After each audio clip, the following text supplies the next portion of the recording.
कोई खरीद के ले आए तब भी उसके घर पे कोई देखने नहीं आता। क्यों? क्योंकि पैसे की कसरत है। आज पैसे की फरावानी है, दौलत बहुत है, अगर नहीं है तो सुकून नहीं है। दौलत बहुत है, पैसा बहुत है, लेकिन सुकून नहीं है। वक्ती तौर की खुशी तो है इंसान के पास में, शादी हो गई, डीजे बजा लिए, नाच लिए, ये वक्ती खुशी तो है। उसके बाद ऐसा सन्नाटा है, ऐसी उदासी है कि कई दिन तक इनके चेहरों पे मुस्कुराहट के आसार जाहिर नहीं होते। आज बहुत ज़्यादा दौलत है, अरबों खरबों के हिसाब से दौलत है, और बड़ी बड़ी महंगी गाड़ियों में घूमने वाले लोग आपको मिलेंगे। मैं ये बात अक्सर कहता हूं कि 100 करोड़ की कार, मुकेश अंबानी की बीवी के पास 100 करोड़ की कार, 1 अरब की कार है, लेकिन दौलत की कसरत है। वहाँ भी अगर दीवारों से आप कान लगा के सुनेंगे तो वहाँ भी रोने की आवाज़ आपको मिलेगी। क्यों? क्योंकि दौलत है लेकिन सुकून नहीं है, पैसा है लेकिन सुकून नहीं है, दौलत की कसरत है लेकिन आराम नहीं है। क्यों? क्योंकि आज इंसान ने मकसद बना लिया कि मुझे पैसा कमाना है, मुझे दौलत लानी है। अगर मुझे अपने बीबी बच्चे छोड़ करके 5 साल के लिए सऊदी भी जाना पड़े तब भी मुझे दौलत लानी है, मुझे पैसा लाना है। अल्लाह दुनिया वालों को बता रहा है, जिस दौलत में तुम सुकून तलाश कर रहे हो वो सुकून तुम्हें उस दौलत में नहीं मिलेगा। हजरात, तो सुकून फिर है कहाँ? तो अब कुरान से हम फैसला कराते हैं, कुरान बताएगा कि सुकून है कहाँ। आज हर इंसान सुकून का मुतलाशी है, छोटा हो वो भी सुकून चाहता है, बड़ा हो वो भी सुकून चाहता है, गोरा हो वो भी सुकून चाहता है, काला हो वो भी सुकून चाहता है, मशरिक का रहने वाला सुकून चाहता है, मगरिब का रहने वाला सुकून चाहता है, शिमालो जुनूब का रहने वाला सुकून चाहता है।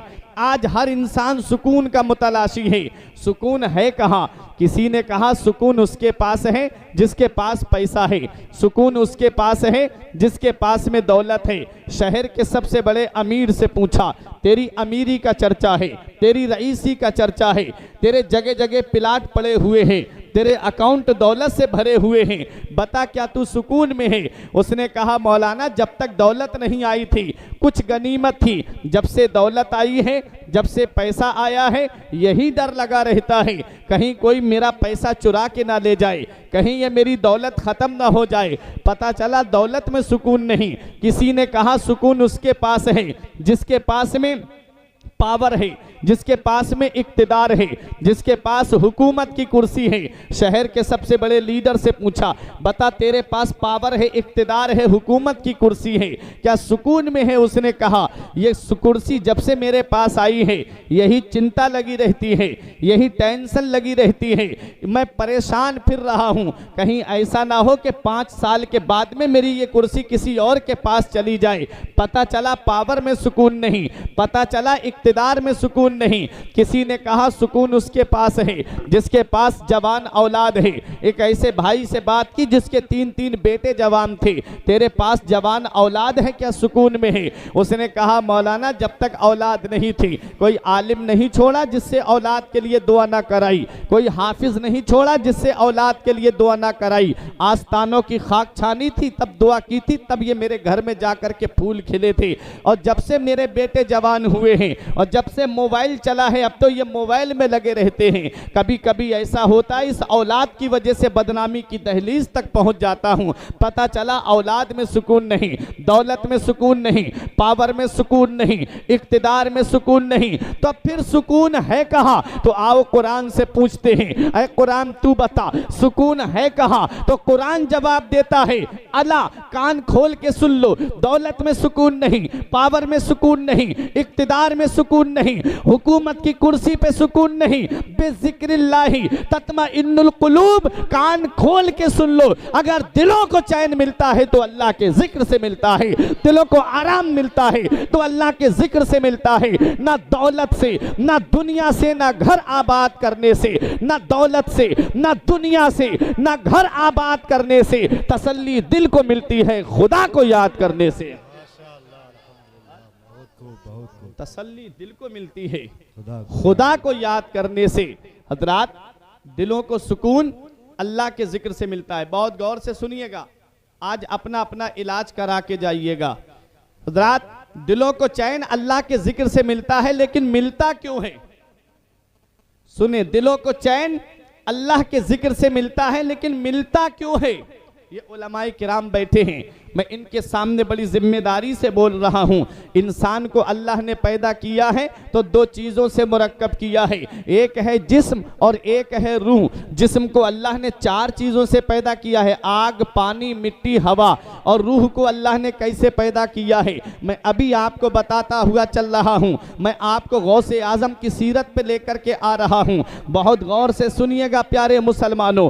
अल्लाह ने जिस्म को चार चीज़ों से पैदा किया, आग, पानी, मिट्टी, हवा। यही वजह है कि जब इंसान बीमार पड़ता है, जब उसका जिस्म बीमार होता है तो उसका इलाज इन्हीं चार चीज़ों से होता है। ये उलमा बैठे हैं, इनसे पूछिए, आप बताएंगे। चाहे कोई भी दवा हो, चाहे एलोपैथिक हो, चाहे होम्योपैथिक हो, चाहे आयुर्वेदिक हो, कोई भी दवा हो, उसके अंदर डायरेक्ट या इनडायरेक्ट, बिला वास्ता या बिल वास्ता, इन चार चीज़ों में से कोई ना कोई चीज़ मिली हुई ज़रूर होगी, तभी इंसान का इलाज हो सकता है। चाहे उस दवा में पानी की आमेजिश हो, चाहे उसके अंदर हवा की आमेजिश हो, चाहे उसके अंदर मिट्टी की आमेजिश हो, चाहे उसके अंदर आग की आमेजिश हो, जब तक इन चार चीज़ों में से कोई ना कोई चीज़ नहीं मिलेगी तब तक इंसान का इलाज नहीं हो सकता। जब इंसान बीमार पड़ता है तो पता कैसे चलता है? जब बिरयानी अच्छी नहीं लगती तो जिस्म बीमार है, जब कोरमा अच्छा नहीं लगता तो जिस्म बीमार है, जब जर्दा अच्छा नहीं लगता तो जिस्म बीमार है।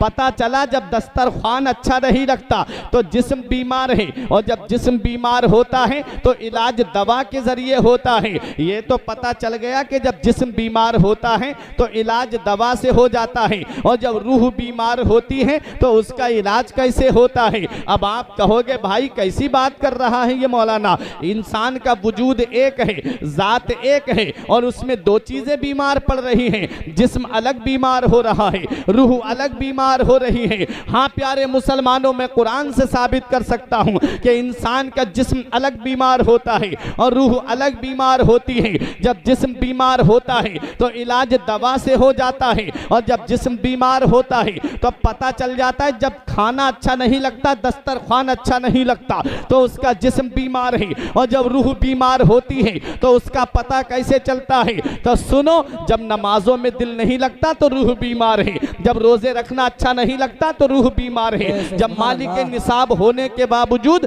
ज़कात देना अच्छा नहीं लगता तो रूह बीमार है, जब साहिब इस्तिताअत होने के बावजूद हज को जाना अच्छा नहीं लगता तो रूह बीमार है। अरे जब झूठ बोलना अच्छा लगे तो रूह बीमार है, जब सच्चाई अच्छी ना लगे तो रूह बीमार है, जब एक दूसरे की ज़मीन पर नाजायज़ कब्जा करना अच्छा लगे तो रूह बीमार है, जब एक दूसरे को गलत मुकदमों में फंसाना अच्छा लगे तो रूह बीमार है। अरे जब चौराहों पे खड़े होकर के आलिमों की बुराई अच्छी लगे तो रूह बीमार है, जब हाफिज़ों की तौहीन अच्छी लगे तो रूह बीमार है, जब मदरसों की बुराई अच्छी लगे तो रूह बीमार है, जब मस्जिद की बुराई अच्छी लगे तो रूह बीमार है, जब तलबा की शान में गुस्ताखी करना अच्छा लगे तो रूह बीमार है। अरे जब जज्बे सदाकत अच्छी ना लगे तो रूह बीमार है, जब अदालत अच्छी ना लगे तो रूह बीमार है, जब सखावत अच्छी ना लगे तो रूह बीमार है, अरे जब शुजाअत अच्छी ना लगे तो रूह बीमार है। जब जिस्म बीमार होता है तो इलाज दवा से होता है, और जब रूह बीमार होती है तो उसका इलाज कैसे होता है? तो ये भी कुरान से पूछो, एक कुरान तू बता, जब रूह बीमार होगी तो उसका इलाज कैसे होगा? तो कुरान जवाब देता है, 15वां पारा खोल के देखो, वयसअलूनका अनिर रूह कुल रूह मिन अम्र रब्बी, वो आपसे रूह के बारे में पूछते हैं। पहले ये पता लगा रूह का ताल्लुक किससे है, पहले ये पता लगा रूह का कनेक्शन किससे है, पहले ये पता लगा रूह रिलेटेड किससे है, पहले ये पता लगा रूह कनेक्टेड किससे है। हमने कहा कुरान तू ही बता दे, तो कुरान जवाब देता है, कुल रूह मिन अम्र रब्बी, रूह तो हुक्म रब का नाम है, रूह तो अल्लाह के हुक्म से एक शय है। पता चला रूह का ताल्लुक परवरदिगारे आलम से है, रूह का कनेक्शन मौला से है, रूह रिलेटेड मौला से है, रूह कनेक्टेड मौला से है। अरे जब जिस्म बीमार होता है तो इलाज दवा से होता है, और जब रूह बीमार होती है तो इलाज जिक्र खुदा से होता है। नारे तकबीर, नारे तकबीर, नारे रिसालत, नारे मसलके आला हजरत, मसलके आला हजरत, जिसने गौसुल वरा जश्ने गौसल बरा सरजमीने कटिया कम्बू नारे तकबीर नारे रिसालत बहुत खूब। न दौलत से, न दुनिया से, न घर आबाद करने से, न दौलत से, न दुनिया से, न घर आबाद करने से तसल्ली दिल को मिलती है खुदा को याद करने से। हज़रात, तो दिलों को चैन अल्लाह के जिक्र से मिलता है। और जब इंसान गुनाह करता है तो उसके दिल जो है वो सिया हो जाता है, दिल काला हो जाता है। फिर वो मस्जिद में भी जाता है ना तो जुम्मे के दिन घड़ी देखता रहता है किस वक्त मौलाना ख़त्म करें तकरीर और मैं मस्जिद से बाहर जाऊं। फिर वो उसका दिल नहीं लगता। फिर उसको हदीस की बातें बताओ वो उसको पसंद नहीं आती। जलसे में आएगा, चेहरा देखेगा किस किस को बुलाया है, मौलाना ने देखा और देख करके चला गया। आएगा तो अपने मज़े के लिए आएगा। जब दिल सिया हो जाता है, दिल काला हो जाता है तो फिर उसको शरीयत की बातें अच्छी नहीं लगती। आज अपना इलाज करके जाओ। जलसों में आया करो तो मज़े के लिए ना आया करो। जलसों में आया करो तो लतीफ़े सुनने के लिए मत आया करो। जलसों में आया करो तो हंसी मजाक की बातें सुनने के लिए मत आया करो। क्यों? क्योंकि ये मिंबरे रसूल है। और इमाम गज़ाली ने तो ये फरमाया, जिस बस्ती के अंदर आलिम सिर्फ नबी की शफाअत की बातें करे उस बस्ती में शैतान को जाने की ज़रूरत नहीं है। पता चला ईमान जो है वो खौफ व रजा के दरमियान की चीज का नाम है। ईमान जो है वो अल्लाह की रहमत से उम्मीद भी है और अल्लाह के अजाब से डरते रहना चाहिए, इसका नाम ईमान है। हजरात, हम बुजुर्गों के वाक़यात तो सुनते हैं, हम बुजुर्गों के किस्से तो सुनते हैं, लेकिन हम उनकी अदाओं को अपनाते नहीं हैं, हम उनकी सीरत को अपनाते नहीं हैं। आज गौसे आज़म की मोहब्बत में आप यहाँ पर आए हैं। देखो, गौसे आज़म की शान में आपको बताना चाहता हूँ। अभी मैंने दो बातें आपको बताई हैं। अल्लाह ने इंसान को पैदा किया है तो दो चीज़ों से मुरक्कब किया है, एक है जिस्म और एक है रूह। जिस्म को अल्लाह ने चार चीजों से पैदा किया, आग, पानी, मिट्टी, हवा। रूह हुक्म रब का नाम है। रूह अल्लाह के हुक्म से एक शय है। मौत इंसान की रूह को नहीं आती है, जिस्म को आती है। जिस्म मरता है, रूह नहीं मरती है, रूह बदन से निकाल ली जाती है। ऐ प्यारे मुसलमानों सुनो, अब मैं अर्ज ये कर रहा था, रूह में भी दो बातें हैं, रूह में भी दो हैं। एक है रूह, एक है रूहानियत। जैसे इंसान, इंसानियत, आदमी, आदमियत। रूह और रूहानियत में ज़मीन और आसमान का फ़र्क है। हज़रात, रूह इंसान और इंसानियत में जैसे फ़र्क है, जैसे मुझे शिद्दत की प्यास लगी है और मैं बैठा हूँ, मुझे किसी भाई ने, कमेटी वाले ने एक गिलास मुझे पानी ला करके दे दिया। अब वो पानी मेरे सामने रखा है, एक भाई और आ गए, बोले मौलाना मुझे बहुत प्यास लगी है। प्यास मुझे भी लगी थी लेकिन मैंने पानी नहीं पिया, वो पानी उठा के अपने भाई को दे दिया। ये इंसान नहीं, इंसानियत पिला रही है। ये आदमी नहीं, आदमियत पिला रही है। और रूह का एक महदूद दायरा होता है, रूह एक महदूद दायरे में काम करती है। जैसे मेरे जिस्म के अंदर रूह है, ये उलमाए किराम के अंदर जिस्म में रूह है। रूह का एक महदूद दायरा होता है। मैं यहाँ से 1 फीट या 2 फीट रखी हुई चीज को उठा सकता हूँ। मैं यहाँ से कदम 1 फीट या 1.5 फीट या 2 फीट तक बढ़ा सकता हूँ। ऐसा हो सकता है मैं यहाँ से कदम बढ़ाऊं और अपने बरेली शरीफ की गलियों में कदम रख दूं? ऐसा नहीं हो सकता। क्या ऐसा हो सकता है मैं यहाँ से हाथ उठाऊं और अपने घर से कोई चीज उठा लूं? ये भी नहीं हो सकता है। ऐसा हो सकता है मेरी आंख के अंदर रूह का जलवा है, मैं यहाँ से 1 किलोमीटर या 2 किलोमीटर का देख सकता हूँ, उससे ज्यादा नहीं देख सकता। मेरे कान 1 मील या 1.5 मील तक का सुन सकते हैं, उससे ज्यादा नहीं सुन सकते। क्यों? क्योंकि मेरे अंदर रूह का जलवा है। ऐ प्यारे मुसलमानों,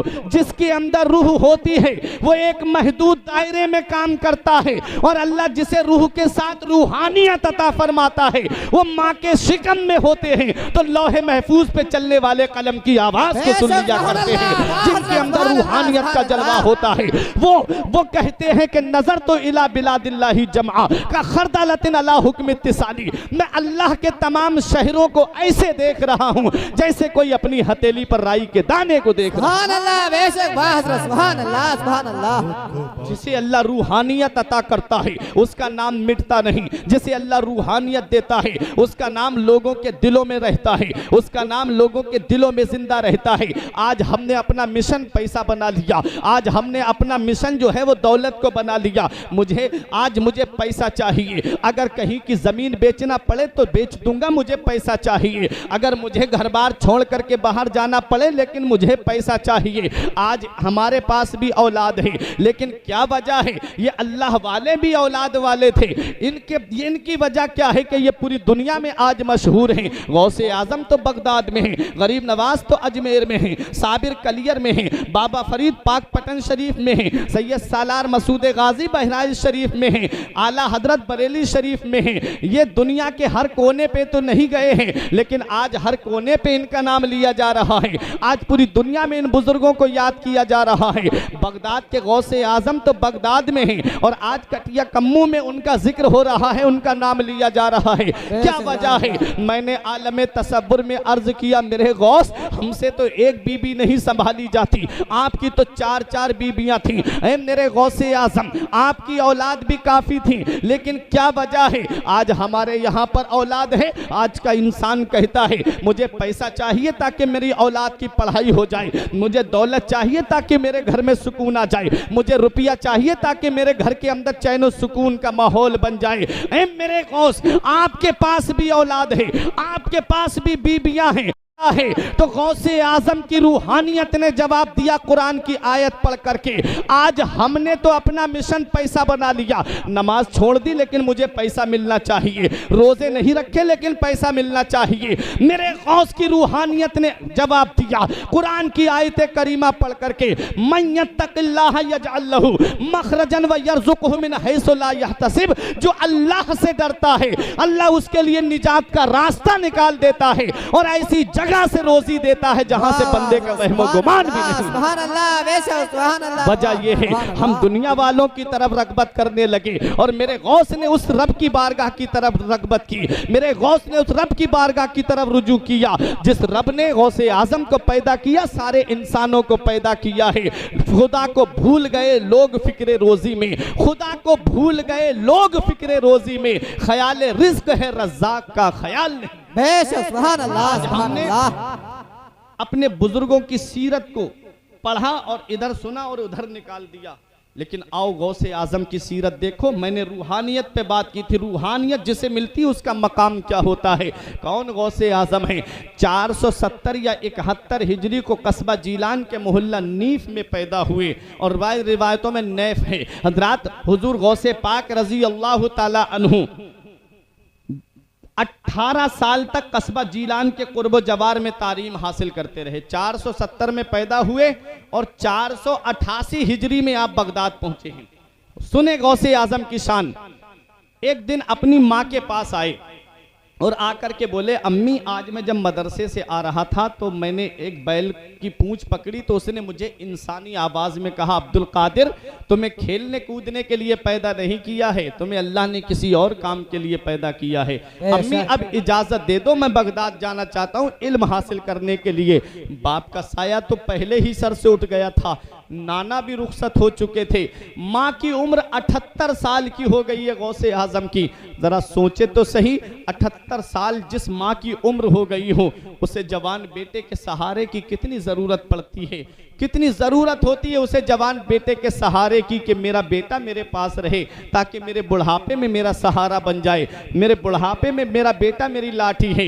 ऐ प्यारे मुसलमानों, गौसे आजम ने जब अपनी माँ से कहा, माँ मैं और इल्म हासिल करने के लिए बगदाद जाना चाहता हूँ, तो माँ ने ये नहीं कहा मेरे लाल तू अब बुढ़ापे में मुझे छोड़ करके जा रहा है, माँ ने ये नहीं कहा मेरे लाल अब बुढ़ापे में तेरे सिवा मेरा कौन है, मुझे तेरी खिदमत की ज़रूरत है और तू मुझे छोड़ के जा रहा है, ये नहीं कहा। गौसे आजम की वालिदा ने फरमाया, बेटा अगर तू इल्म हासिल करना जाने चाहता है, इल्म हासिल करने के लिए जाना चाहता है मेरे लाल, तो मैं तुझे रोक नहीं सकती। ऐ मेरे लाल तू जा और जाकर के नाना मुस्तफ़ा की शरीयत का इल्म हासिल कर और जाकर के खूब नाना मुस्तफ़ा के दीन की नशर इशाअत कर। हजरात गौसे आजम की वालिदा की उम्र 78 साल की हो गई है, लेकिन अपने बेटे को अपने बुढ़ापे की आड़ नहीं बनाया, इल्म दीन हासिल करने के लिए भेज दिया। मैं सोच में पड़ गया, गौसे आजम तो पैदाइशी वली हैं, गौसे आजम तो मादरजाद वली हैं, अरे गौसे आजम तो ऐसे अल्लाह के वली हैं, तब तक कोई वली बनता ही नहीं है जब तक गौसे आजम उस पर दस्तखत नहीं कर देते हैं। विलायत का बजट गौसे आजम की बारगाह से पास होता है,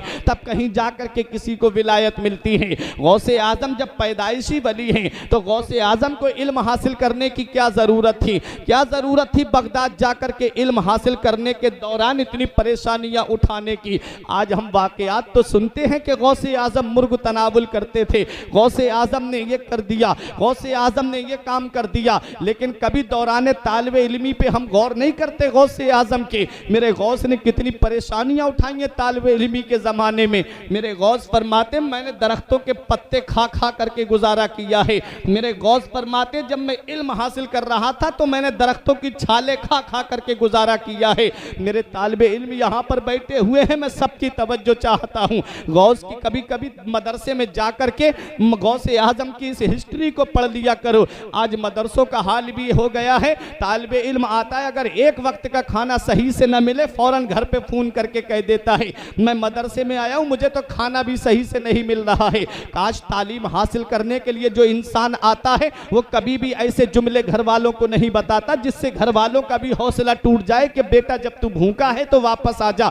शैतान को अल्लाह ने बहुत ताकत दी है। ऐ मेरे प्यारे मुसलमानों, गौसे आजम ने दरख्तों के पत्ते खा खा करके गुजारा किया लेकिन इल्म हासिल किया, नाना मुस्तफ़ा की शरीयत को हासिल किया, नाना मुस्तफ़ा के दीन को हासिल किया। आज हमारे यहाँ के बच्चे 5 स्टार होटल की तरह खाना चाहते हैं। याद रखो अल्लाह ने बहुत कुछ अता किया है। आज के दौर में बेहतर से बेहतर इंसान खिलाने की कोशिश करता है, लेकिन ये देखो कि हमारे बुजुर्गों ने इल्म हासिल किया है। अल्लामा सरदार अहमद मुहद्दिसे पाकिस्तान का जब नाम सुना जाता है और जब उनकी हिस्ट्री पढ़ी जाती है तो आंखों से आंसू निकल आते हैं। शाम को ईशा की नमाज पढ़ने के बाद में कुतुब खाने पे एक ही शमा जलती थी, वहां आकर के किताब का पूरी रात मुताला करते थे और फजर की नमाज पढ़ने के लिए फिर जाया करते थे। पूरी रात खड़े होकर के उसमें किताबें पढ़ा करते थे।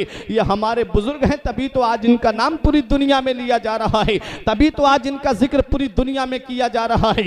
ऐ प्यारे मुसलमानों, मेरे गौस ने बगदाद के अंदर इल्म हासिल किया और दौरान तालिब इल्मी इतनी परेशानियां उठाई हैं मेरे गौसे आजम ने। फरमाते एक दिन भूख ने मुझे बहुत ज्यादा निढाल कर दिया, परेशान कर दिया, तो मैं ऐवाने किसरा की तरफ गया। मैंने सोचा कोई मुबाह चीज मिल जाए जिसे उठा करके मैं खा लूं और अपने पेट की भूख को मिटा दूं। कहते जब मैं वहां पहुंचा तो 40 फकीर और वहां पर भूख भूख चिल्ला रहे थे। कहते मैं वापस आ गया, वुजू करके नमाज पढ़ने लगा। जब नमाज से फारिग हुआ तो एक मुसाफिर खाना खा रहा था। मैंने कहा, दिल में सोचा काश ये मुझे भी खाने में शरीक कर लेता। इतने में उसने कहा आओ नौजवान तुम भी खाना खा लो। मेरे गौस कहते मैं खाना खाने के लिए बैठा तो उस मुसाफिर ने कहा बेटा कहाँ पढ़ते हो? कहा मैंने कहा मदरसा निज़ामिया में पढ़ता हूँ। कहा बेटा यहाँ पर सादात घराने के कस्बा जीलान के मोहल्ला नीफ का एक बच्चा पढ़ता है जिसका नाम अब्दुल कादिर है। कहा गौसे आजम ने तुम्हें उससे क्या काम है? कहा बेटा मैं उन्हीं के मोहल्ले का रहने वाला हूँ। जब मैं चल रहा था तो उनकी बूढ़ी माँ ने मुझे कुछ सोने के सिक्के दे के कहा था मेरा बेटा बगदाद में इल्म हासिल कर रहा है, मेरा बेटा बगदाद में तालीम हासिल कर रहा है, मेरे बेटे को ये सोने के सिक्के दे देना ताकि उसके लिए खर्च में काम आएंगे। मेरे गौस ने कहा कि जिस अब्दुल कादिर को तुम तलाश कर रहे हो वो मैं ही तो हूँ। तो उस अजनबी ने, उस मुसाफिर ने कहा बेटा मुझे माफ कर देना, मेरे पास जो पैसे थे वो तुम्हें तलाश करने में ख़त्म हो गए। मैंने तुम्हारे उन सिक्कों में से एक सिक्के को बेच करके ये खाना लेकर के आया हूँ। मेरे गौस का दिल भी अगर माइल होता है तो अपने ही खाने की तरफ माइल होता है। अल्लाह अकबर, ये गौसे आजम है। मेरे गौसे आजम ने वो सोने के सिक्के लिए और वो फकीर जो ऐवाने किसरा में रोज भूख भूख चिल्ला रहे थे उन पर ले जा करके सदका कर दिए, खर्च कर दिए, और जो सिक्के अपने पास बचे उनसे खाना खरीदा और गरीबों को खिला दिया। ये मेरे गौसे आजम हैं, गरीबों को खाना खिलाया है तो अल्लाह ने इतना बड़ा मकाम दे दिया, इतनी बड़ी अजमत दे दी, इतनी बड़ी शान दे दी कि एक दिन गौसे आजम ने ये कसम खाई कि तब तक नहीं खाऊंगा जब तक अल्लाह अपने दस्ते कुदरत से नहीं खिलाएगा। आपके शेख हजरत अबू सईद मखजूमी अलैहिर्रहमा एक तबाक में खाना लेके आए, बोले अब्दुल कादिर ये खाना खा लो। कहा तब तक नहीं खाऊंगा जब तक अल्लाह अपने दस्ते कुदरत से नहीं खिलाएगा। तो हजरत अबू सईद मखजूमी कहते हैं ये खाना मैं अपनी तरफ से लेके नहीं आया हूं बल्कि अल्लाह का मुझे हुक्म हुआ है तब मैं ये खाना लेकर के आया हूं। मेरे गौस के कानों में एक आवाज आती है, या अब्दुल कादिर जीलानी बिहक़्क़ि अलैका कुल व बिहक़्क़ि अलैका इशरिब। ए अब्दुल कादिर जीलानी, तुझे मेरे इज्जत व जलाल की कसम तू खा ले, तुझे मेरे इज्जत व जलाल की कसम तू पी ले। बरेली के इमाम की नजर पड़ी तो बरेली से पुकार के कहते हैं, कसमें दे दे के खिलाता है पिलाता है तुझे, कसमें दे दे के खिलाता है पिलाता है तुझे, प्यारा अल्लाह तेरा चाहने वाला तेरा। नारे तकबीर, नारे रिसालत, या रसूल अल्लाह, मसलके आला हजरत, फैज़ाने आला हजरत, जिसने गौसुल वरा कॉन्फ्रेंस, सरजमीने कटिया कम्मू, नारे तकबीर, नारे रिसालत, या रसूल अल्लाह, सुभान अल्लाह, सुभान अल्लाह। हज़रात, तो ये गौसे आजम है, कितनी परेशानियां उठाई दौरान तालिब इल्मी। सुने, मेरे गौस फरमाते हैं, दरस्तुल इल्म हत्ता सिरतु कुतबा, मैंने इतना इल्म हासिल किया, मैंने इतना इल्म हासिल किया कि अल्लाह ने मुझे कुतुब बना दिया। पता चला सरदारी इल्म से मिलती है, बुलंद रुतबा इल्म से मिलता है, बुलंद मकाम इल्म से मिलता है, बुलंद अजमत इल्म से मिलती है, बुलंद रुतबा इल्म से मिलता है। बंदा फाइजुल मुराम होता है तो इल्म की वजह से होता है, बंदा तकर्रुबे इल्लाह की मंजिल पे गामजन होता है तो इल्म की वजह से होता है। हजरात, गौसे आजम बगदाद में पहुँचे, 488 हिजरी में पहुँचे, आपने वहीं पर तालीम हासिल की और गौसे आजम ने 40 साल वाज कहा है, तकरीर की है। गौसे आजम 3 हफ्ते में 3 दिन तकरीर किया करते थे, जुमे के दिन, इतवार के दिन और मंगल के दिन। जुमे के दिन जुमे की नमाज से पहले, इतवार के दिन सुबह में और मंगल के दिन इशा की नमाज के बाद में। हजरात, गौसे आजम का मिंबर पहले तो वहीं लगता था, लेकिन जब 30, 40, 50 लोगों का मजमा होता था और एक वक्त ऐसा आया, एक टाइम ऐसा आया कि 70 हज़ार का मजमा होता था मेरे गौसे आजम की मजलिस में। और गौसे आजम जब बात कहते थे, ईदगाह पे मिंबर लगता था, शहर की सबसे बड़ी जगह जो है, 70 हज़ार का मजमा, और वहां बैठ के मेरे गौसे आजम बाज कहा करते थे। उन्हीं 40 साल में 32 साल या 33 साल मदरसे में बैठ करके पढ़ाया है। बेशक बेशक, सुभान उसकी अल्लाह। तालीम से जुड़े हुए हैं गौसे आजम। और तालीम की क्या बात है, एक बहुत बड़ा मदरसा है जामिया अशरफिया, जहां से हजरत की फरागत है, बहुत बड़ा मदरसा। वहां का तालिब इल्म कहीं भी फेल नहीं जी, वहां का फारिग किसी भी महाज पर, कहीं किसी भी जगह पे आप ले जाइए, हर जगह वो कामयाब नजर आएगा, क्योंकि उस मदरसे में हुजूर हाफिज मिल्लत की दुआ लगी हुई है। बेशक, सुभान अल्लाह। वहां का फारिग या तो मुदर्रिस बन के चमकता है या मुकर्रिर बन के चमकता है। ये खासियत है उस मदरसे की, अल्हम्दुलिल्लाह। और हजरत की वहीं से फरागत है। आप देखें, सरकार मुफ्ती आजम हिंद जब अशरफिया तशरीफ ले गए तो मुफ्ती जलालुद्दीन साहब कहते हैं, सरकार मुफ्ती आजम हिंद ने हमसे फरमाया कि सुन्नते गौसे आजम पे कायम रहना। क्या कहा? सुन्नते गौसे आजम पे कायम रहना। ये उलमा बैठे हैं सबकी दुआएं लेके। तो मुफ्ती जलालुद्दीन साहब ने कहा कि हुजूर, गौसे आजम की सुन्नत क्या है? सुन्नत व माना तरीका, सुन्नत व माना चलने की जगह रास्ता, सुन्नत व माना तरीका। कहा गौसे आजम की सुन्नत पे कायम रहना। कहा हुजूर, गौसे आजम की सुन्नत क्या है? तो आपने फरमाया, अशरफिया में पढ़ते हो और गौसे आजम की सुन्नत नहीं पता? कहा हुजूर, बहुत सी सुन्नतें हैं, बता दीजिए आप। तो सरकार मुफ्ती आजम हिंद ने फरमाया, गौसे आजम की सुन्नत ये है कि पढ़ते और पढ़ाते रहना। बेशक, सुभान अल्लाह। 40 साल वाजो नसीहत की और 32 या 33 साल मदरसे में बैठ के पढ़ाया। कई किताबें लिखी गौसे आजम ने। और गौसे आजम अपने वक्त के सबसे बड़े मुफ्ती आजम। कोई भी फतवा आ जाता इलाके से, ज्यादा देर नहीं रहता था गौसे आजम के पास। जैसे ही पढ़ा फौरन उसका जवाब लिखा और लिख करके रवाना कर देते। आज हम किताबों का मुताला करके मसला बताते हैं। गौसे आजम को अल्लाह ने वो मकाम अता किया था। आपका इल्म हमेशा मुस्तहज़र रहता था, हमेशा हाजिर रहता था। गौसे आजम उठाते, फौरन जवाब लिखते और रवाना कर देते। ये गौसे आजम की शान थी। और इल्म का मकाम तो ये था, इल्म की शान तो ये थी कि गौसे आजम जब वाज कहते थे तो लोगों के ऊपर वजदानी कैफियत तारी हो जाती थी। कम से 200, 250, 250 जनाजे उठा करते थे थे गौसे आजम की मजलिस से। ऐ प्यारे मुसलमानों, एक अपने वक्त के बहुत बड़े इमाम हैं जिनका नाम है अल्लामा इब्नुल जौजी। उनका बयान है, वो कहते हैं मुझे फन्ने तफसीर में बहुत ज़्यादा महारत हासिल थी। उनके एक दोस्त ने कहा चलो गौसे आजम की मजलिस में चलते हैं बात सुनने के लिए। उन्होंने कहा वो तो मौलाना हैं, वो तो सूफिया हैं, सूफिया तसव्वुफ पे बातें करेंगे, मैं उनके पास जाके क्या कहूँगा। हजरात जब कहा कि चलो तो एक बार सूफियों की मजलिस में भी हाजिर हो जाया करो, चलो एक बार चल के देख तो लो। उन्होंने कहा चलो, नहीं मानते हो। जब वो बैठे आकर के गौसे आजम की मजलिस में, गौसे आजम के सामने एक कारी साहब ने कुरान की एक आयत पढ़ी। मेरे गौस ने उसकी तफसीर करना शुरू की। एक तफसीर की, अल्लामा इब्नुल जौजी के दोस्त ने पूछा क्या जानते हो? उन्होंने कहा काला नाम, हाँ मैं जानता हूँ ये तफसीर। गौसे आजम ने दूसरी तफसीर की, उन्होंने पूछा जानते हो? बोले हाँ ये भी जानता हूँ। फिर गौसे आजम ने तीसरी तफसीर की, कहा जानते हो? बोले हाँ जानता हूँ। 12 तफसीरों तक तो वो बोलते रहे मैं जानता हूँ। जब मेरे गौसे आजम ने उससे आगे तफसीर करना शुरू की, एक ही आयत की 40 तफसीरें मेरे गौसे आजम ने कर दी। और उसके बाद मेरे गौस फरमाते हैं अब हम काल को छोड़ करके हाल की तरफ आते हैं। कहते हैं मजलिस में नारे लगने लगे। कहते हैं उनके दोस्त में इब्नुल जौजी को ढूंढने लगा। इब्नुल जौजी के ऊपर वजदानी कैफियत थी, लिबास फाड़ लिया और गौसे आजम के कदमों में लौट रहे थे।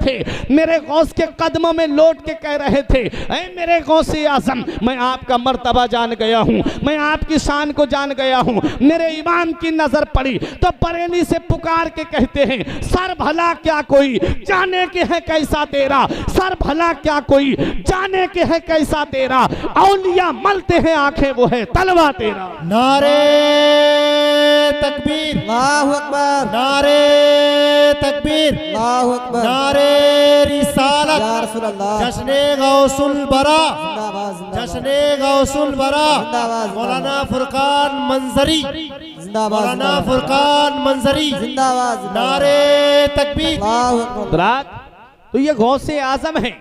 मैं गौसे आजम की तालीम की बात कर रहा हूं, अभी करामतों की तरफ नहीं आया हूं। गौसे आजम का इल्म देखें, ये उलमा बैठे हैं। जी अल्लाह गौसे आजम के इल्म का सदका हमें अता फरमा। आमीन सुम्मा आमीन। मुफ्ती आजम हिंद कहते हैं आला हजरत का जो शजरा है, मुफ्ती आजम हिंद रजी अल्लाह ताला अन्हु को हम शबीह गौसे आजम कहा जाता है। जी हजरात, तो जब इन लोगों के इल्म का ये आलम है तो सोचे फिर गौसे आजम के इल्म का आलम क्या होगा। बेशक अपने जहन को करीब करें, मैं गौसे आजम की शान बता दूं। गौसे आजम का मकाम व मर्तबा सरदारी इल्म से मिलती है, बुलंद रुतबा इल्म से मिलता है।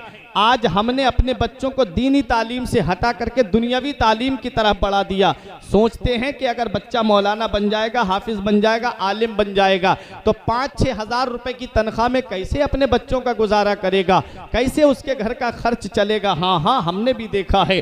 आज माहौल भी ख़राब कर दिया गया है। क्यों? क्योंकि अगर मैं आपको अपने घर लेकर के जाऊं, कहूं मैं 5,000 की आपको तनख्वाह दूंगा, कुछ नहीं करना है, बस मेरे घर बैठ के एक चारपाई पे तस्बीह पढ़ते रहना है, तो आप लोग कहोगे कि मौलाना ये काम हमसे नहीं हो सकता। लेकिन एक इमाम है जो तुम्हारे यहाँ पर बैठ के सुबह को तुम्हारे बच्चों को पढ़ाता है, पाबंदी के साथ 5 वक्त की नमाज पढ़ाता है, फिर उसके बाद 3, 10, 20 भी उसे देखना है। किसी का इंतकाल हो जाए तो छुआरे पढ़वाने के लिए बच्चे भी उसी को बुलाने हैं। बहुत सारे मामला जिम्मेदारियां उठाता है इमाम। लेकिन आज हमारी कौम ने उसका हाल कैसा बना दिया। 50,000 की तनख्वाह पाने वाला बड़े से बड़ा इंजीनियर, 1-1 लाख की तनख्वाह पाने वाला डॉक्टर, आज वो इमामों की कदर मंजिलत नहीं जानता। क्यों? क्योंकि वो जानता है ये 5-6 हज़ार की तनख्वाह पे काम करने वाले लोग हैं। लेकिन उन्हें क्या पता क़यामत के दिन इनकी अजमत का पता चलेगा, इनके मकाम का पता तो क़यामत के दिन चलेगा, इनके मर्तबे का पता तो क़यामत के दिन चलेगा। ये मैं नहीं कहता, हदीस पाक कहती है।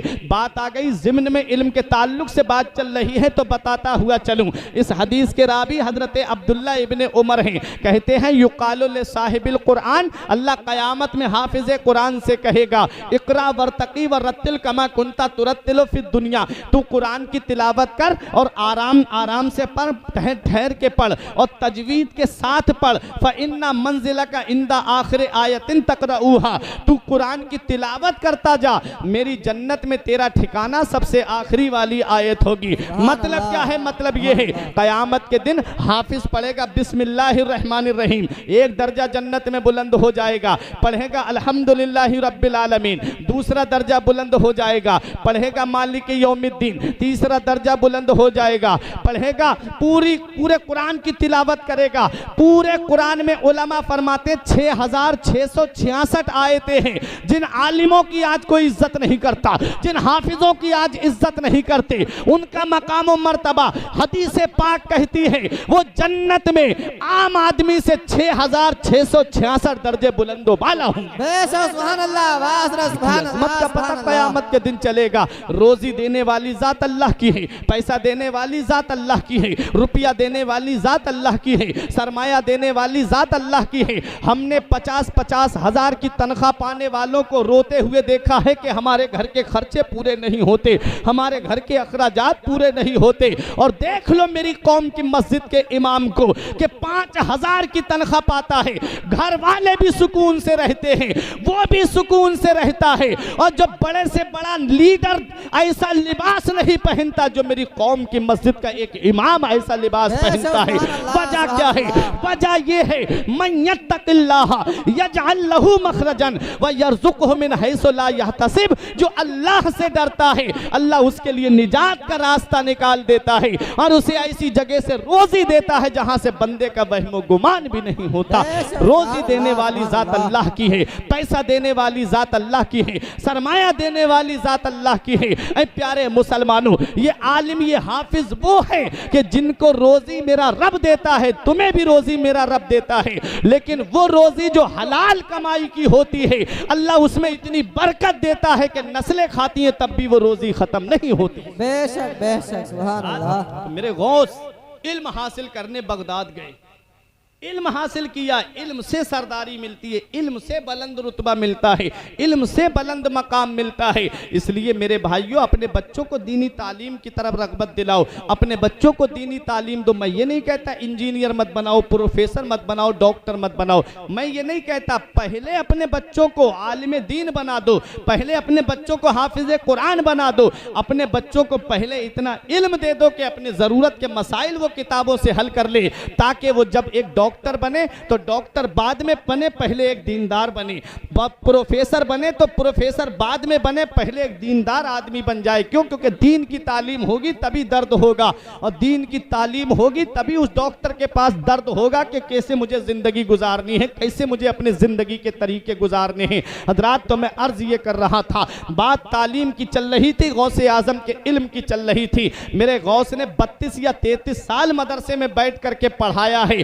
आज लोग कहते हैं जिसके पास पैसा है वो अच्छा है, जो बेहतरीन डिग्री वाला है वो अच्छा है। मैंने हदीस पाक की रोशनी में अर्ज किया मदीने वाले मुस्तफ़ा की बारगाह में, आका दुनिया में सबसे बेहतर इंसान कौन है? ये उलमाए किराम मेरे जुमले की तायीद करेंगे। मैं सबकी दुआएं लेके मिसबाही साहिब किबला की तवज्जो, कोई कहता है डॉक्टर अच्छा है, कोई कहता है इंजीनियर अच्छा है, कोई कहता है प्रोफेसर अच्छा है, कोई कहता है मास्टर अच्छा है। हदीस पाक की रोशनी में देखो सबसे बेहतर कौन है? तो नबी इरशाद फरमाते हैं खैरुकुम मन तअल्लमल कुरान व अल्लमहु, तुम में सबसे बेहतर वो है जो कुरान सीखता है और दूसरों को सिखाता है। बेशक सुभान अल्लाह, सुभान अल्लाह। कुरान सीखे और दूसरों को सिखाए वो सबसे बेहतर है, बेशक वो सबसे बेहतर है जो कुरान सीखे और दूसरों को सिखाए।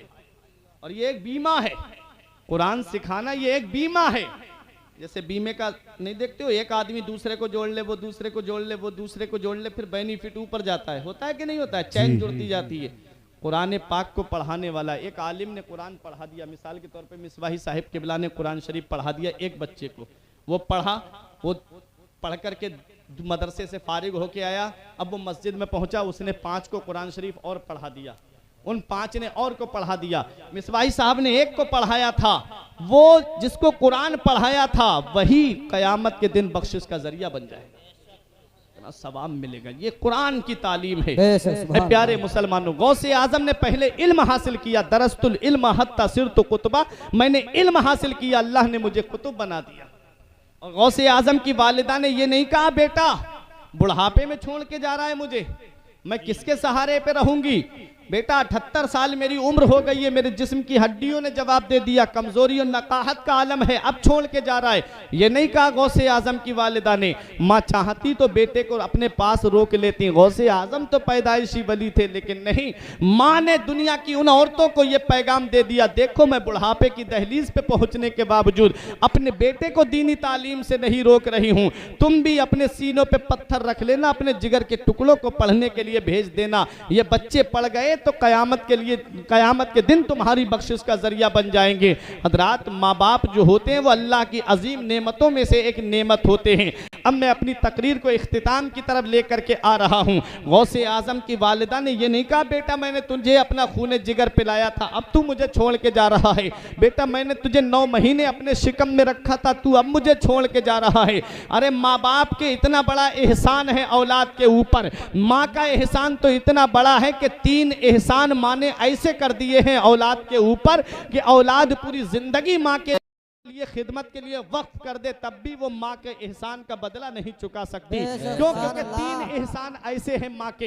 एक एहसान तो ये है कि उसने 9 महीने अपने शिकम में बेटे बच्चे को रखा है, 9 महीने अपने शिकम में रखा है। अरे प्यारे मुसलमानों, आज अगर 1 किलो का कोई वजन तुम्हारे पेट पे रख दिया जाए तो एक रात गुजारना मुश्किल हो जाएगा। हजरत उमर फारूक आजम के दौर में एक बूढ़ी औरत आके रोने लगी, बोली हुजूर मेरा बेटा मुझे सताता बहुत है। आपने उसके बेटे को बुलाया और बुलाने के बाद में कहा कि तू अपनी माँ को क्यों सताता है?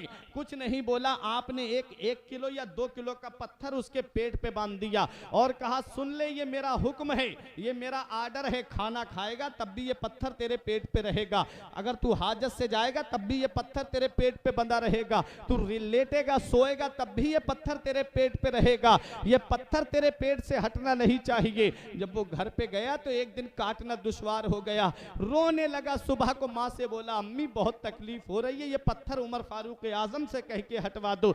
अम्मा आई तो उमर फारूक आजम ने वो पत्थर हटा के एक थोड़ा और वजन का पत्थर उसके पेट पे बांध दिया। कहा जा और जाकर के इसी के साथ तुझे जिंदगी गुजारनी है। शाम को लेटे तो वजन की वजह से सांस दबने लगे, रोए और पट लेटे तो फिर वो पत्थर उसको चुभने लगे, बहुत ज्यादा उसकी जिंदगी दुश्वार हो गई।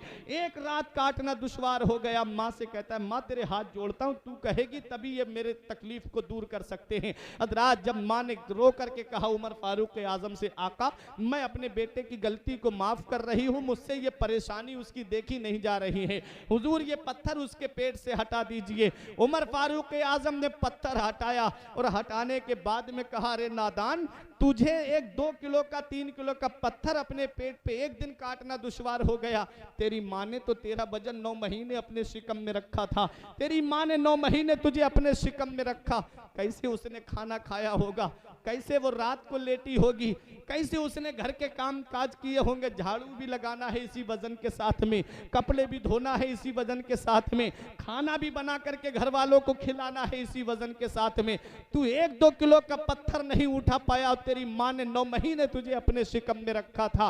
कहता है हुजूर गलती माफ कर दो, आज के बाद कभी अपनी माँ की नाफरमानी नहीं करूंगा।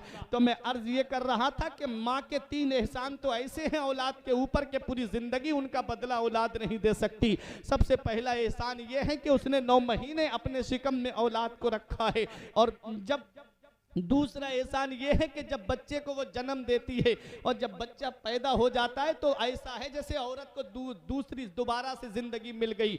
इतना बड़ा काम होता है प्यारे मुसलमानों। इस वक्त में कितनी तकलीफें कितनी परेशानियां औरतों को होती है। बाज औरत का तो इंतकाल हो जाता है बच्चे की पैदाइश के वक्त में, और जब बच्चा पैदा होता है और जब अपने बेटे को वो जिंदा देखती है तो माँ सारी तकलीफें भूल जाती है, सारी परेशानियां भूल जाती है, सारी कुल्फतें भूल जाती है कि मेरा बेटा जिंदा पैदा हुआ है। और औलाद है कि अपनी माँ की उन कुर्बानियों को भुला देती है, औलाद है कि अपने माँ बाप की उन कुर्बानियों को फरामोश कर देती है। एक एहसान के उसने 9 महीने अपने शिकम में रखा, दूसरा एहसान के उसने इस औलाद को जन्म दिया, कितनी परेशानियां कितनी तकलीफें कितने दर्द के झटके बर्दाश्त किए। और तीसरा एहसान यह है कि उसने अपना खून जिगर इस औलाद को दूध की शक्ल में पिलाया है। 2 साल तक उसने अपना खून जिगर पिलाया है। ऐ प्यारे मुसलमानों, ये 3 एहसान माँ के ऐसे हैं कि बेटा पूरी जिंदगी भी माँ के लिए वक्फ कर दे, खिदमत करता रहे, तब भी इन 3 एहसानों का बदला और औलाद नहीं चुका सकती। आज इंसान का हाल क्या है? आज जब से ये मॉडर्न दौर चला है, जब से तरक्की याफ्ता दौर चला है, आज औलाद है कि माँ बाप की कुर्बानियों को भूल गई। आज औलाद है कि माँ बाप की कुर्बानियों को फरामोश कर दिया। याद रखना, ये माँ बाप अल्लाह की इतनी बड़ी नेमत है, इनकी अजमत का पता तो तब चलता है जब ये साए हमारे सर से उड़ जाते हैं। फिर चिराग लेके भी ढूंढोगे तो माँ बाप जैसी मोहब्बत करने वाली शख्सियतें नहीं मिलेंगी। फिर चिराग लेके भी ढूंढोगे तो माँ बाप जैसी प्यार करने वाली जातें नहीं मिलेंगी। आज जिस बूढ़े की खांसी तुम्हें अच्छी नहीं लगती, आज जिस माँ का बोलना तुमको अच्छा नहीं लगता, एक दिन आएगा कि तेरी ये माँ की आवाज हमेशा के लिए बंद हो जाएगी, तेरे बाप की खांसी हमेशा के लिए बंद हो जाएगी। फिर तू घर में घुसेगा तो तुझे ये घर काटने को दौड़ेगा। ये बूढ़े हैं जिनकी वजह से अल्लाह रोजियां उतारता है। मदीने वाले मुस्तफ़ा फरमाते हैं कि माँ बाप अगर दुआ कर दे तो उनकी दुआ बनी इसराइल के नबियों के दर्जे में कबूल होती है। आज उन्हीं माँ बाप को इंसान हिकारत और जिल्लत की निगाह से देखता है। पता तो तब चलता है माँ बाप के मर्तबे का जब इंसान खुद बाप बनता है, जब खुद की औलाद होती है ना, जब वो बीमार पड़ती है, जब डॉक्टरों के घरों के चक्कर काटता है। कटिया कम्मू के डॉक्टर से फायदा नहीं होता तो शाहजहांपुर लेकर रात में भागता है, और जब शाहजहांपुर से भी फायदा नहीं होता तो कोई लखनऊ, कोई बरेली, कोई दिल्ली लेके भागता है। क्या कहता है डॉक्टरों से जाके? डॉक्टर साहब जमीन बिके तो बिक जाए, मकान बिके तो बिक जाए, घर बार बिके तो बिक जाए, लेकिन मेरी औलाद को कुछ नहीं होना चाहिए। आज तो बड़ा तरक्की याफ्ता दौर है, आज तो हर घर में मोटरसाइकिल है, आज तो अक्सर घरों में कारें मिलेंगी, आपको सवारी का इंतजाम है, 2-3 किलोमीटर पहुंचेंगे आपको सवारी मिल जाएगी। लेकिन अब से 40-45 साल पीछे पलट के चलो, किसी किसी के घर में मोटरसाइकिल हुआ करती थी, कई गांव इकट्ठे करते तो कहीं एक आध के पास कार निकलती थी। इतना गुर्बत का दौर था। कैसे तुमने अपने बचपन को भुला दिया, कैसे तुमने अपने बचपन को फरामोश कर दिया। ऐ प्यारे मुसलमानों, आज तुम्हारी औलाद बीमार हुई, तुम परेशान हो गए, लेकिन जब तुम बचपन में बीमार पड़े थे तो यही बूढ़ी माँ तुम्हें, बारिश हो रही थी भीगती हुई, खुद तो भीग गई लेकिन औलाद को भीगने नहीं दिया। रास्ते में दरिया आ गया, नाला आ गया तो बाप ने तुझे ऊपर उठा लिया, खुद भीग गया लेकिन औलाद को भीगने नहीं दिया। कैसे इन कुर्बानियों को तुमने भुला दिया। यही बूढ़े माँ बाप हैं, इन्होंने तुम्हें डॉक्टरों के पास ले जाके यही कहा था, डॉक्टर साहब जमीन बिके तो बिक जाए, मकान बिके तो बिक जाए, घर बार बिके तो बिक जाए, लेकिन मेरी औलाद को कुछ नहीं होना चाहिए। आज बेटा थोड़े से पैसे क्या कमाने लगा, आज थोड़ी सी दौलत क्या आ गई बेटे के पास में, उसने ये दावे करना शुरू कर दिए मेरे माँ बाप ने मेरे लिए कुछ नहीं किया है, जो किया है वो सब मैंने अपनी मेहनत से कमाया है, मेहनत की कमाई का मेरे पास पैसा है। याद रखो हदीस पाक क्या कहती है, नबी की बारगाह में एक सहाबी आए और आके कहते आका मेरे बाप पे मेरा कर्ज आ रहा है, वो दे नहीं रहे हैं। नबी ने उनके वालिद को बुलाया, बूढ़े सहाबी थे, आए डंडे का सहारा लेकर के नबी को सलाम किया। नबी ने सलाम का जवाब दिया, फरमाया तुम्हारे बेटे का कर्ज आ रहा है, तुम दे क्यों नहीं रहे हो। तो सहाबी ने रो के कहा था, या रसूल अल्लाह, जब मेरे जिस्म में ताकत थी, कुव्वत थी, पावर था, और जब मैं कमाने के लिए जाता था और जो भी मैं पैसे कमा के लाता था अपने बेटे को खर्च के लिए देता था। मेरे बेटे ने जितने पैसे मुझसे खर्च को मांगे, मैंने बगैर हिसाब के अपने बेटे को पैसे दिए कि मुझे कोई हिसाब नहीं चाहिए बेटा, तूने कहाँ खर्च किए। और मेरा बेटा आज मुझे पैसे खर्च को देता है तो मुझसे कहता है मैं आपसे ले लूंगा, बदले के तौर पे दे रहा हूँ। मेरे आका, अब मेरी जिस्म की हड्डियों ने जवाब दे दिया, अब मैं इसे कहाँ से कमा करके ला के दूंगा। मेरे आका की आंखों में आंसू आ गए। हदीस पाक के अल्फाज हैं, बका रसूलुल्लाह सल्लल्लाहु अलैहि वसल्लम, आका रोने लगे, मदीने वाले मुस्तफ़ा की आंखों में आंसू आ गए और आका रोए, सहाबा भी रोने लगे। अरे प्यारे मुसलमानों, जब सहाबाए किराम रोए तो नबी ने इरशाद फरमाया, मेरे सहाबा, इस बूढ़े सहाबी की बात सुन के सिर्फ मैं ही नहीं रो रहा हूं, बल्कि मेरे इर्द गिर्द जितने पत्थर हैं और जितने ढेले हैं वो सब आंसू बहा रहे हैं। मेरे नबी ने फरमाया सब आंसू बहा रहे हैं। पता चला जिस घर में माँ बाप को सताया जाता है, जिस घर में माँ बाप पे जुल्म और सितम होते हैं, उस घर के दरो दीवार भी आंसू बहाते हैं, अल्लाह उस घर से बरकतें उठा लेता है, अल्लाह उस घर से सुकून उठा लेता है। जिस घर में माँ बाप पे जुल्म और सितम होता है, अल्लाह उस घर से सुकून को उठा लेता है। नबी ने इरशाद फरमाया सहाबी से, ए सहाबी सुनो, तुम कह रहे हो मेरा माल मेरा माल। नबी ने फरमाया अंता व मालो का ले अबी का, तुझ पर भी तेरे बाप का हक है और तेरी जायदाद पर भी तेरे बाप का हक है। बेटा कितनी भी दौलत कमा ले, बेटे पर भी माँ बाप का हक है और उसकी प्रॉपर्टी पर भी बूढ़े माँ बाप का हक है। सुभान अल्लाह बेशक, सुभान अल्लाह, क्या बात है, सुभान अल्लाह बेशक। तो ये माँ बाप अल्लाह की बहुत बड़ी नेमत है। ऐ मेरे नौजवान भाइयों, एक पैगाम लेके जाओ, एक पैगाम दिल की तख्ती पे लिख लो। आज माँ बेटा अगर बाहर आ जाए और थोड़ी देर के लिए घर पे ना पहुंचे रात में, तो माँ फूल लगा के पूछती मेरे लाल अभी तक घर पे क्यों नहीं आया। बाप भी लेटा होता है, करबटे तो बदलता रहता है, नींद उसे भी नहीं आती कि अभी मेरा लाल मेरे घर में नहीं आया। रोते हैं प्यारे मुसलमानों। और माँ फोन लगा के पूछ ले कि बेटा अभी तक घर पे क्यों नहीं आए, तो बेटा कहता है माँ मेरी भी तो कुछ जरूरतें हैं, मेरी भी तो कुछ शौक हैं। ऐ मेरी माँ तुम मुझे फोन करके क्यों परेशान करती हो। तो वो बूढ़ी माँ को जब गुस्से में फोन काट दिया जाता है, तो पूछो उस माँ के दिल पे कैसी बीतती है, उस माँ को कैसा महसूस होता है। मंजरी साहिब किबला काजी शहर शाहजहांपुर मिंबर नूर पे तशरीफ फरमा है। अल्लाह तबारक व तआला हजरत के इल्म अमल उम्र में और बरकतें अता फरमाए, आमीन। हजरात, तो मैं अर्ज ये कर रहा था कि माँ बाप अल्लाह की कितनी बड़ी नेमत है। औलाद पूरी जिंदगी माँ बाप की खिदमत के लिए वक्फ कर दे, तब भी वो माँ बाप के एहसान का बदला नहीं चुका सकती। हजरात, हदीस पाक कहती है अंता व मालो का ले अबी का, तुझ पर भी तेरे बाप का हक है और तेरी जायदाद पर भी तेरे बाप का हक है। ए प्यारे मुसलमानों, ये माँ बाप अल्लाह की इतनी बड़ी नेमत है, इनकी मोहब्बत का अजमत का पता तब चलता है जब ये साए हमारे सर से उड़ जाते हैं। फिर हम चराग लेके भी ढूंढेंगे तो माँ बाप जैसी मोहब्बत करने वाली औरत नहीं मिलेगी।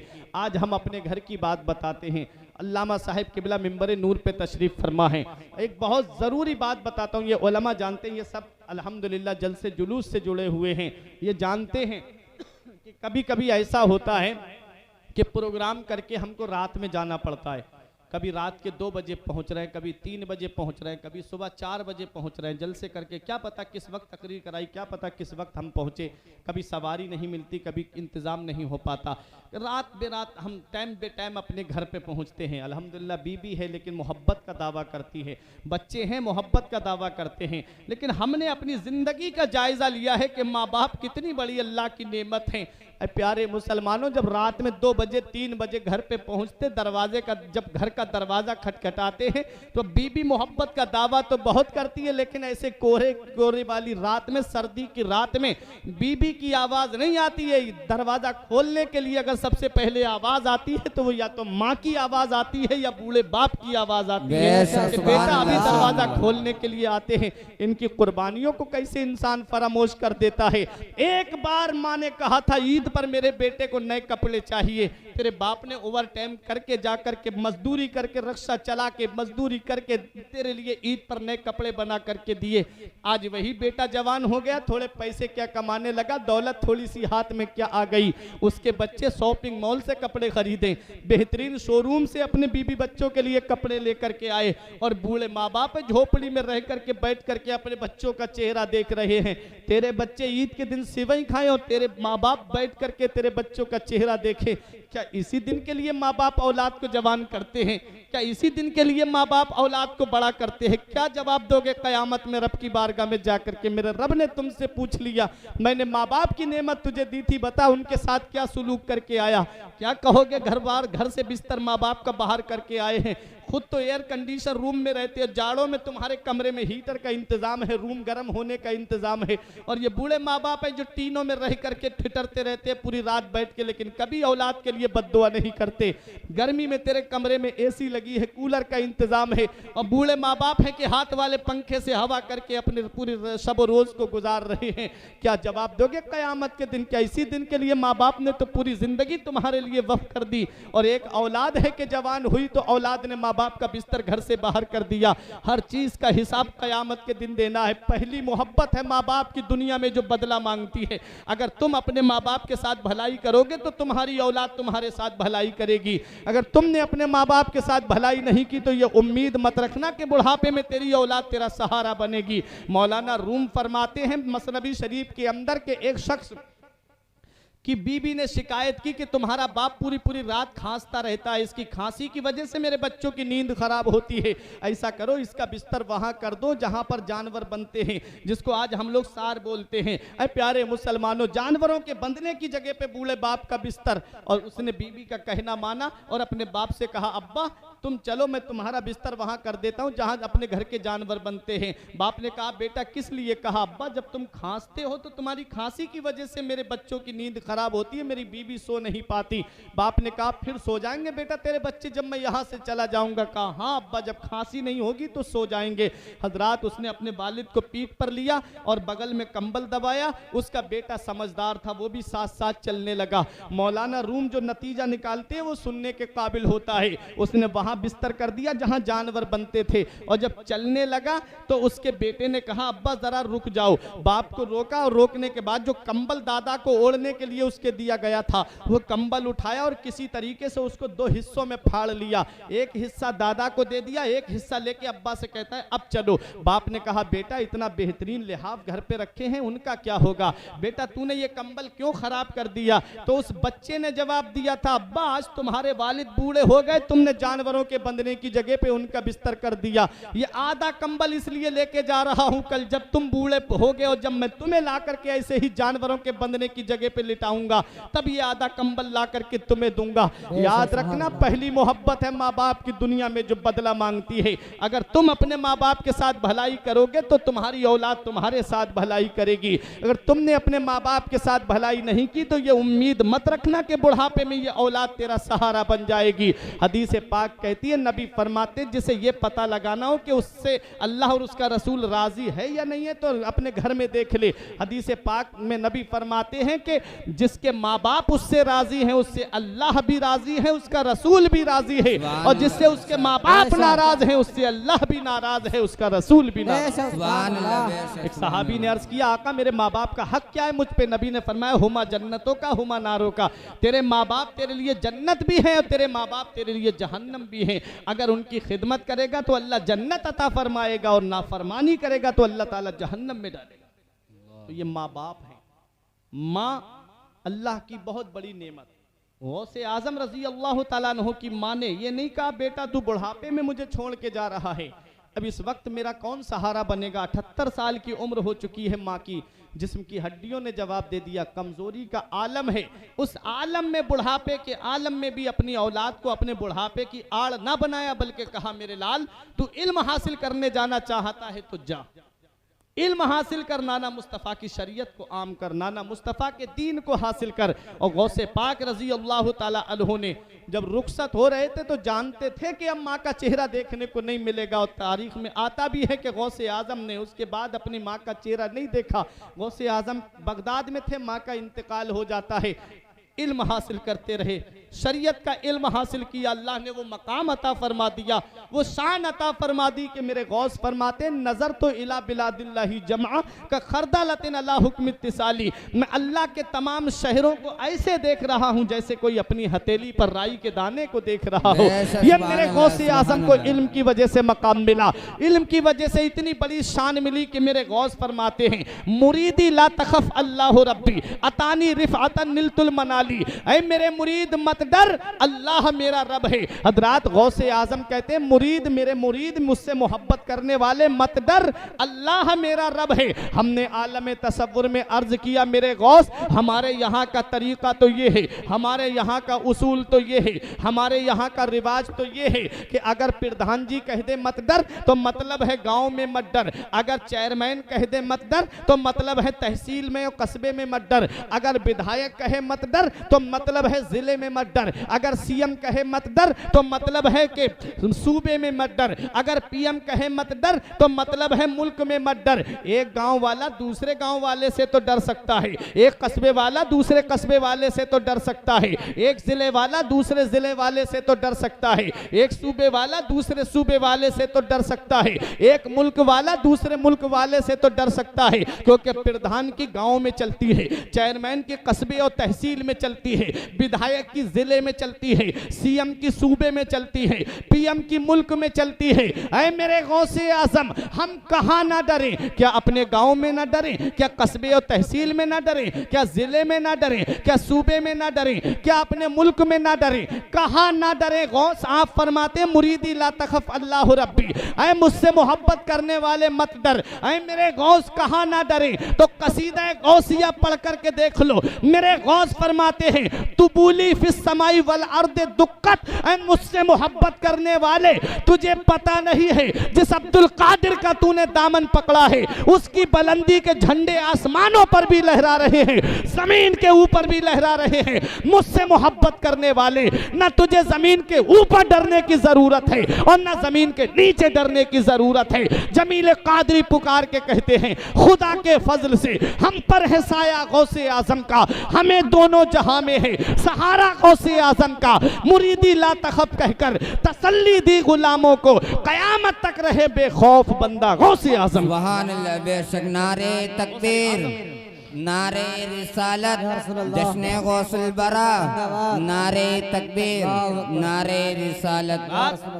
गौसे आजम है, फरमाते हैं व अलक़ै तो सिर्री फौका मैतिन लकामा बेकुदरतिल मौला तआली।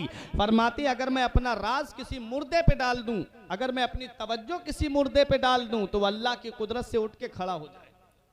मेरे गौस फरमाते अगर मैं अपना राज समंदरों पे डाल दूं तो वो खुश्क हो जाएं।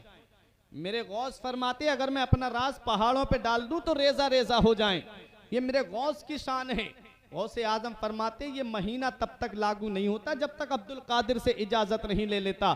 ये चांद और सूरज तब तक नहीं निकलते जब तक अब्दुल कादिर से इजाजत नहीं ले लेते।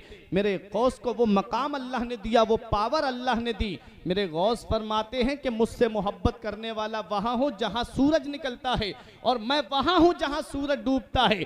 अगर वो अब्दुल कादिर को मदद के लिए पुकारता है तो अब्दुल कादिर वहीं से बैठे बैठे उसकी मदद कर दिया करता है। बेशक सुभान अल्लाह। फरमाते मुझसे मोहब्बत करने वाला वहां हूं जहां सूरज निकलता है और मैं वहां हूं जहां सूरज डूबता है। अगर वो अब्दुल कादिर को मदद के लिए पुकारे, मेरे गौस फरमाते अगर उसका सतर खुल जाए तो मैं उसे अपने हाथ से ढांप देता हूं। अल्लाह अकबर, ये पावर है गौसे आजम को। आखिरी बात बताऊं, अपनी जगह ले लूं। मेरे गौस ने फरमाया अब्दुल कादिर को मदद के लिए पुकारे तो मैं उसकी मदद के लिए पहुंच जाता हूं।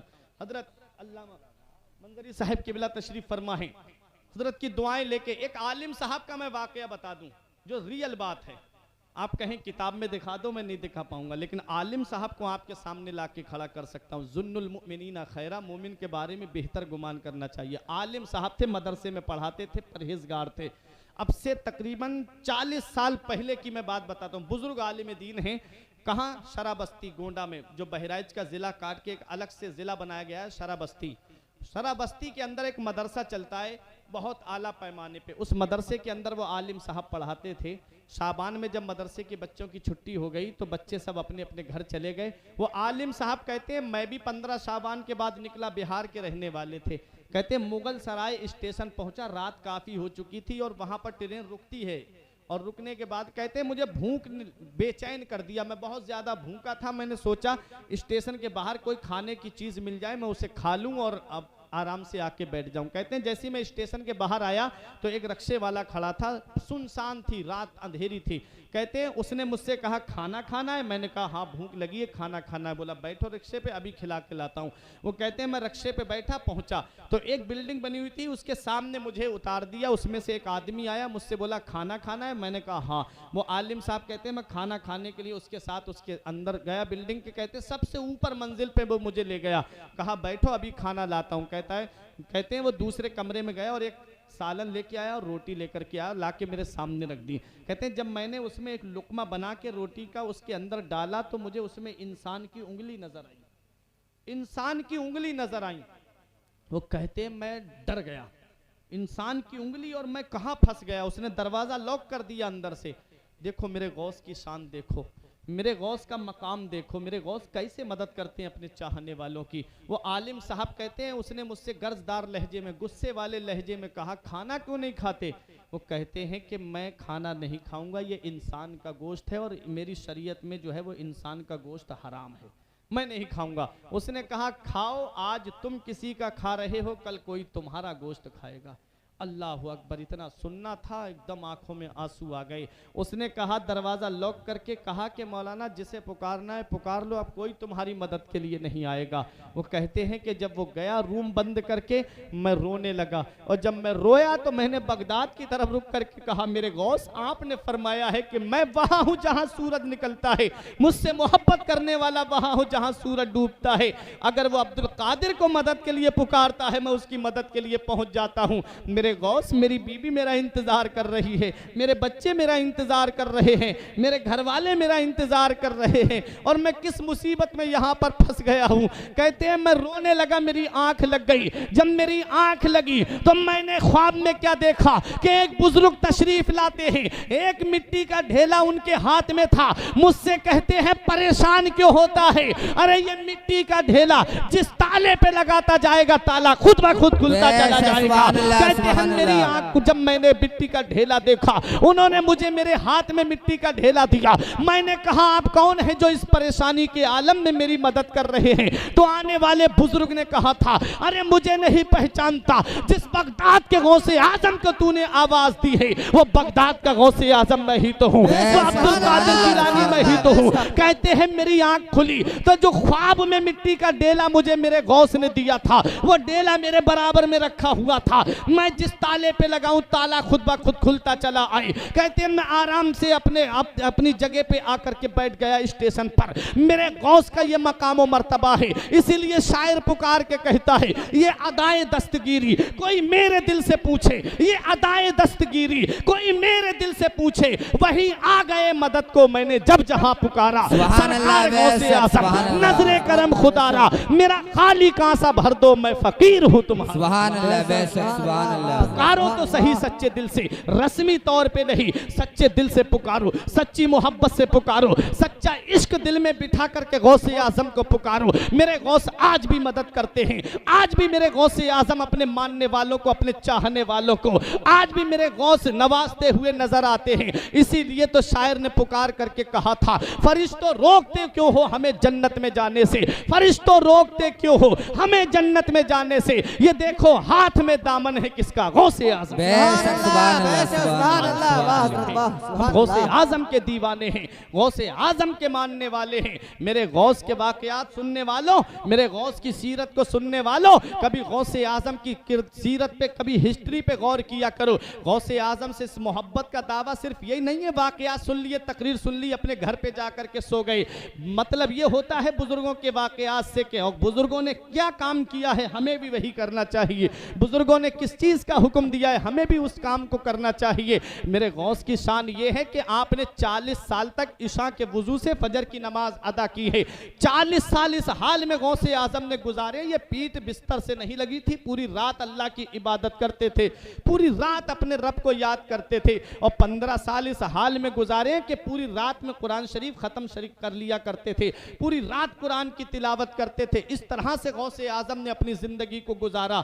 एक मुरीद ने आके कहा था, हुजूर घर में कमाने वाले बहुत हैं, पैसा बहुत आता है, लेकिन बरकत नहीं होती। मेरे गौस ने फरमाया, जा अपने दरवाजे पे एक फट्टा टांग लेना, पर्दा कर लेना। एक महीने के बाद आया, बहुत नजराना लेकर के, हुजूर ये रख लीजिए। फरमाया, मुझे इसकी जरूरत नहीं, जाके गरीबों में बांट दे। उसने कहा, हुजूर ये तो बांट दूंगा, ये बताइए मेरे घर में इससे पहले बरकत नहीं हो रही थी, आपने जो बताया कि पर्दा कर लेना, जब से वो पर्दा टांगा है मेरे घर में बरकत बहुत हो रही है। मेरे गौस से पूछने लगे, हुजूर ये बताइए पर्दे में ऐसा कौन सा कमाल था? तो गौसे आजम ने फरमाया, सुन, तेरा घर मेन रास्ते पे था, मेन चौराहे पे था, तेरे घर के सामने से लोग गुजरते थे, आते थे जाते थे, आते थे जाते थे। उन्हीं गुजरने वाले लोगों में बेनमाजी भी गुजरा करते थे, और बेनमाजी की नजर जब तेरे घर के दरवाजे पे पड़ती थी, अल्लाह ने उसकी नहुसत की वजह से तेरे घर की बरकत को खत्म कर दिया था। जरा सोचें, सिर्फ नजर पड़ जाए बेनमाजी की तो अल्लाह घर से बरकत खत्म कर दे। और जिस घर में पूरी फैमिली बेनमाजी हो, सुबह को 8-9 बजे सो करके जो उठते हो, फजर की नमाज बिस्तर पे गायब, अब ज़रा सोचे उस घर में बरकत कहाँ से होगी। फिर कहते हो मौलाना साहब तावीज़ दे दो, बरकत नहीं हो रही, पैसा बहुत आता है, इधर आता है उधर चला जाता है। पीर साहब दुआ कर दो घर में बरकत हो जाए।